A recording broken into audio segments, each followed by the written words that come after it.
Hello, everybody. Tiffany here, back in Dragonflyer Studios. New location, new setup. I've moved. I've moved again since the last time I was online or made a video. But I'm back at it, getting things set up, getting things rolling, and I'm getting ready to create a new journal. So I figured I would do a new video series. And people, a lot of followers have messaged me and asked, hey, when are you coming back? And we miss you and all that. I'm very, very happy that that everybody misses me and that I'm appreciated. So thanks for that, guys. So what I've already done is I've already gutted this book. Apparently it was Chase the Darkness with Me by Jensen. I'm not sure who that is, but I picked it out because it's got this really cool inside map that I saved. I guess if you push the spine together, it would complete the United States. But yeah, and I think I'm going to leave the outside of it black and just do some embellishments and put something down the spine to cover the name of the book. So this one's name is going to be Darkness because it's already in the title, and so maybe I leave that, I don't know, uncovered. Haven't got that far yet. So what I'm doing today is I'm just going to trim up the sides, and this one's going to have a hidden spine. So I'm going to get the measurements done and show you guys how to start a hidden spine book. Some people do exposed spines, and that's just where you're sewing the signatures in here and the threads can be seen along the spine outside. This one will have a hidden spine. All the threads and binding materials will be inside of here. So we're going to start by taking a couple measurements. Forgive me, I do have my studio set up. I just haven't quite got it, situated where everything's right where I need it. So it might take a minute to have to find some things. So when you're measuring for your reinforcer, your hidden spine that you're actually going to sew your signatures onto, you want to take into account that when the book closes, you don't want it any wider than from here to here. You don't want to measure the widest part of the spine, because then before you even get your signatures in, you're going to have a book that looks like this. Once your signatures are in, you want your book to be, its regular width, if not maybe a little bit, closed like this. Well, not that close, but like this. Because then once you start adding embellishments, you're gonna end up with a chunky boy or girl. But I don't want to do that from the get-go. I want to be able to give myself the room for it to grow. So I'm gonna measure from the inside of this corner to the inside of that corner, and then what I usually do is I take off about 1/8 of an inch. So this is going to be just under 1 inch wide. So this book is only going to have 2 signatures. I haven't figured out how many pages per signature I'm going to do as of yet. I'll do that math, and then that'll be part of the next video. So I save these because, junk journaling is all about the junk that we can find. I never look at a box, an envelope, a piece of paper the same once I found this craft. So this is just a graham cracker box. It's this wonderful non-corrugated. It's thicker than cardstock, but not quite cardboard. So I save these because this is what I use as the meat of my spines that I choose to put into my books. It's stiff enough and thick enough to hold the signature thread that I use, and also not so thick that it's adding a lot of bulk to the junk journal. So I'm just going to start by cutting this down. All my videos are done in real time. Things that get tedious like sewing and whatnot, like I'll show part of it, but I won't make everybody sit through it. Now, I'm not going to cut this side down just yet because that size might be used for something else. Not sure. I am just going to take this little corner or side piece off of here. Excuse me. And then I'm just going to start trimming it down. Now, my board here that you can see, these are 1-inch markers. So I'm just going to use it as my guide and chop it down to about 1 inch. And then I'll measure and cut again to get the exact width of my spine. I try to work with 1 inch or between 1 and 2 inch books. This one came from, I believe, a thrift store, so I probably paid less than $1 for it. But the books that I find or whatever, I try to keep, you know, between 1 and 2 inch spines here, just so that they don't get, you know, super chunky. I do have a couple of chunky ones sitting over on the shelf behind me. Mr. Sunshine I still have, and my red one, the Mockingbird one. So I'm gonna put this in here and just kind of show you what I'm talking about. Now I gotta be careful because this is the adhesive from the old book, so this is gonna want to stick in there. But if you put this in there and then try to close the book, so see, I mean, that's doing what I want it to do. So I really probably don't need to trim that down. It's not forcing it open. If it had been any wider, it's not gonna let the flaps of the book come shut. So I'm just gonna measure this. I'm just using my board that's underneath of me. So we've got 1, 2, 3, 4, 5, 6, 7, 8, 9 and 1/4. So I'm going to cut this guy down to 9 inches because I don't want the top of my spine sticking out of the back of the book. A few improvements have been made to the studio. Before, I always had an AC unit running in the background. No longer have that, so it's a little quieter when I'm not talking. A few viewers had mentioned the noise from that, and I understand sensory-wise it can be distracting. 1, 2, 3, 4, 5, 6, 7, 8. Oh, so we're actually going to be a little short on the spine, so that's okay. I will keep that in mind when marking my signatures for sewing. So it's okay that your spine is shorter than your actual book that you need. Your pages can go to the top and the bottom of this. Just whenever you mark them for sewing, you want to take into account that you're not sewing up here, you know, punching a hole where there's no spine at. So there's that. Okay, so now we get to have a little bit of fun with this. I'm going to take this and set it aside for right now, and we're going to clean up this where I cut the text block out. So I'm just going to bend the book backwards, try not to damage the spine any more than it already has suffered. And that's why I do a hidden spine, and I'm going to show you here real quick how to reinforce this spine. See how it's starting to separate from the cardboard liner? We don't want that to happen once we've put our time and our effort into the signatures and all that. So this step right here is most important for the longevity and the life of your would-be junk journal. So there's that cleaned up. I'm just getting rid of the part that I kind of ripped out of here when gutting the book. When removing the text block. There is some catharsis in removing the text block part. It's the first step in the creative process.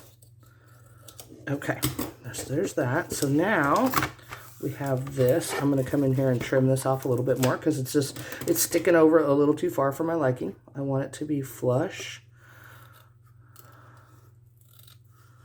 And you just got to kind of play around with, you know, what works for you, what you like, how you want to create. It's the one thing I love about junk journals. The groups that I belong to, let me tell you, these people, men, women, kids, I'm sure kids are in the groups that I belong to as well. The creativity is just astounding. I'm always in awe of the different aspects that people take on, the different profiles they create for themselves, the different styles that they have. Okay, so now we have what looks like this. Easy peasy, nothing too major. So what I have found is these quilters bundles, I guess you call them. I found this, I don't know, I think it probably originally came from Hobby Lobby, I'm sure. I found this at a yard sale. They had apparently bought it and decided that they, you know, didn't want to use it or didn't need it, or I'm not sure how it ended up in the yard sale. But then it became mine. And now, if I can just... Everybody's like, why don't you just cut the ribbon? Well, because again, junk journaling, this ribbon will eventually be repurposed. Might be repurposed in this book. Might not be repurposed until my next book. again, this I'll save and turn it into some sort of tag. I know, it's a bit of a pack rat, but hey. But see, that's a good long piece of ribbon. Like, it's over 18 inches long. Can definitely use that for something. So rubber band will go in my rubber band collection. Okay, so then these are coordinated. I managed to find 2 of them. I'm guessing they probably had crafting plans of their own for this. So I just picked up 2 of them. So these are what they call fat quarters. I don't know if there's a skinny quarter. I don't know. I'm not a quilter. But they're 18 by 21 inches, so it's a good piece of fabric that if I wanted to coordinate my spine reinforcement with a fabric cover for this, I could do so and coordinate. So I really, when I saw this with this book or whatever, I really thought this is going to look good down the spine of this. So I'm going to see if I can pull this out without just completely destroying this roll, but probably not. So there we go. All right, let's see if we can roll this back up. Oh, I've created a monster. You know what? This is why I have storage bins the way that I do. There we go. Problem solved. Okay, so we have this fabric. It's a good thick fabric. It's, you know, already cut in a nice, what is this, 2-inch strip? 2.5-ish strip. So what I'm going to do is I'm going to turn my book sideways. Am I still on camera? Yeah, I have a habit of working down here where you guys can't see. So I'm going to cut a fabric strip of this long enough that it's going to go all the way to this blue part and to this blue part down here. Now, you can take fabric and make it stick out of the top of your book. It's a design choice. Or you can have it come over and wrap around the backside, which actually I may do. You know what? Why don't we do that? You know, crafted in real time, this is what you get. Is if I have this come all the way over, then it creates a nice spine cover for me. And I can leave the black part here and embellish that later. So I think that's what I'm going to do. So since I want the outside to be a solid piece without a seam in it, I'm going to go ahead and put this here, flip it over. I'm going to bring this down in here, and it's going to want to stick because of that prefab glue. And then bring this over, and I'm just going to come up to about the middle and give it a slice. And then set that aside for something else. Okay, so now all we're going to do is adhere this really well to our book. So I'm going to start with the outside of it. Okay. And I'm not going to really do anything to the edges. You could sew them, you could embellish them, you could do a whole lot of things with it. Give me just a second. I got to go over to my adhesives. Oh, no, I don't. See, I told you, I don't have all of this stuff set up yet. So this is what I use when adhering fabric to paper. It's great. It's Fabrifix. I also have found an off-brand called Fabri-Tac, which works just fine. They're made by the same company. It's by Beacon. It's a silicone based, so when you're using this stuff, it doesn't cause pages to warp. There's no water in this to dry out. It's really nice and durable. It spreads out well, and so yeah, I just use this. It doesn't take a lot. It is a little more on the expensive side for adhesives that I buy, because otherwise I'm using a glue stick. But for the longevity of your project, if you don't want it to fall apart, you know, after some wear and tear or sitting on a shelf or whatnot, you know, this is my preferred method. So I'm just gonna go down the spine here. I get a little liberal here with it because, again, this is part of the process that I really, you know, the spine's gonna take the biggest toll over time, just because opening and closing your journal. So spread this out. Is it straight? Probably not. You got just a minute to work with this stuff, and then it is set. So I just did this part regular, and yes, I covered up the word darkness, but that's okay. So then I'm going to take the book and fold it so that I can get that groove down in there. And this time, I want to make sure that I don't go past the line of the fabric.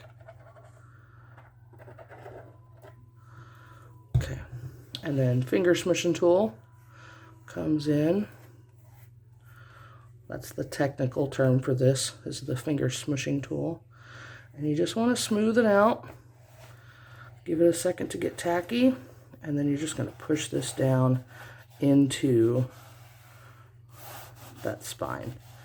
And then run it along the edge. There you have that one done. We'll flip it over and do the other side. And so I'm just kind of eyeballing where the fabric comes to so that I don't get glue past that edge. And if you do, you could always run a piece of ribbon, like that blue ribbon. Ooh, that blue ribbon I have over there. That might be a nice embellishment for this. Black and blue. Look at there. I got some color themes going on for Mr. Darkness here. Black and blue. That might be what we run with. Okay, so then I just smush it into the spine. Just working out any kinks or bubbles in the fabric. And then out to the edge. And I love these little guys that pop up because, you know, this is a junk journal. And my theme, I focus on more antiques and old, even if it's faux old.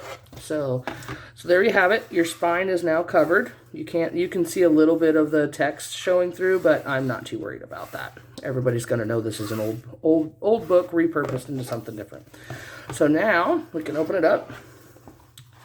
And we can begin to work on the inside. Now, this already has some adhesive here, but it's tacky, but it's not, how do I say this? It's not a permanent fix. So, just gonna put my Fabri-Tac down.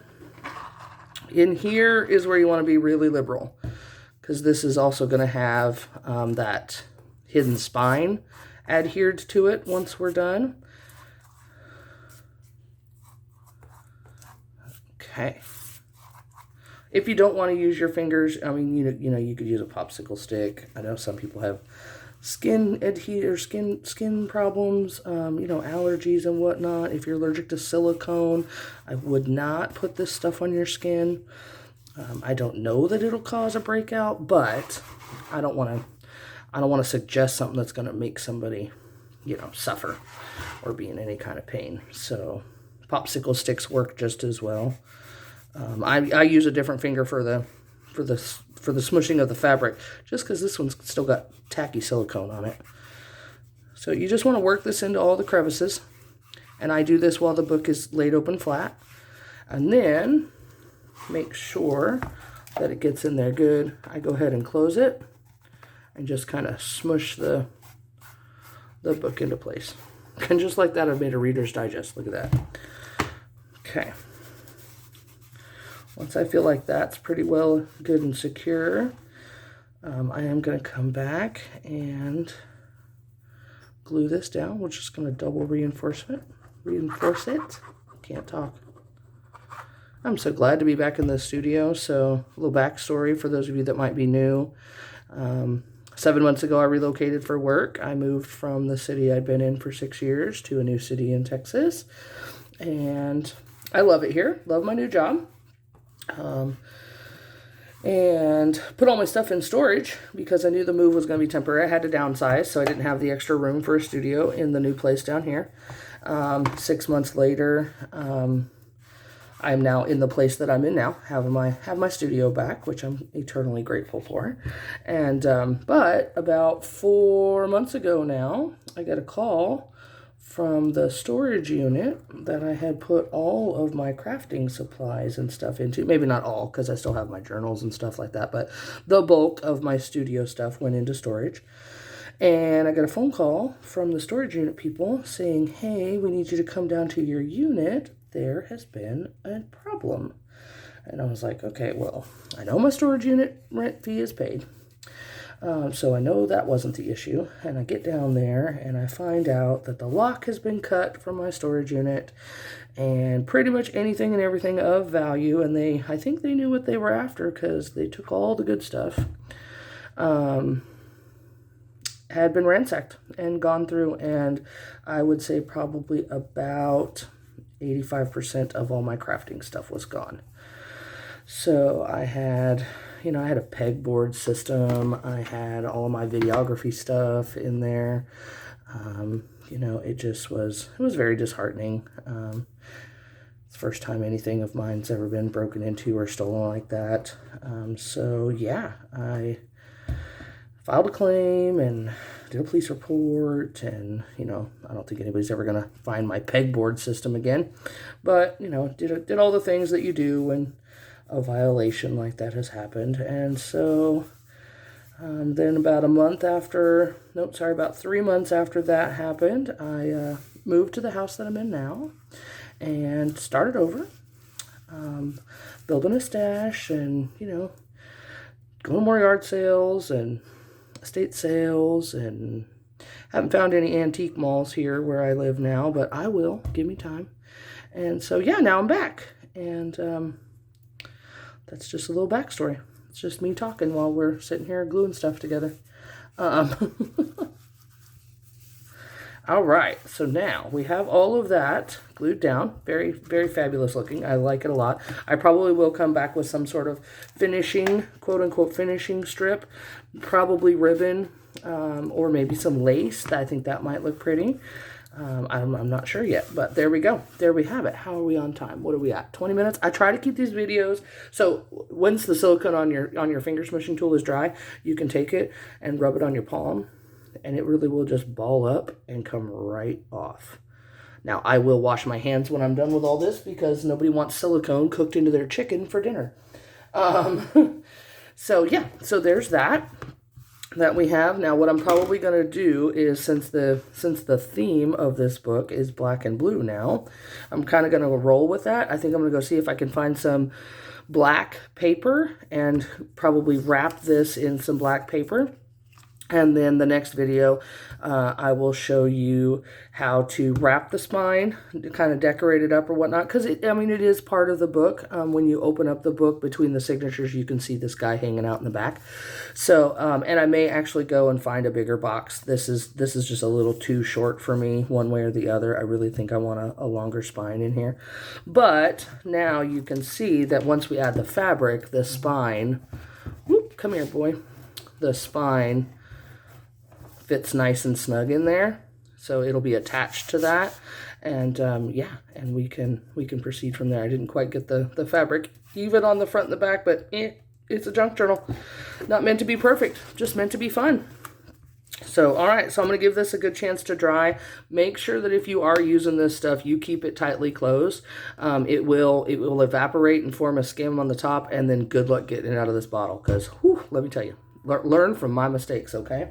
So anyway, this is Darkness, the new junk journal that I'm creating. Please, if you want to hang around and see the creation of this journal or take a look at some of my previous videos, please do that. I appreciate all the views and all the likes, comments, questions, whatever you got. I'm no expert by any means, but you know what? It's a learning process, and I don't mind to learn along with you.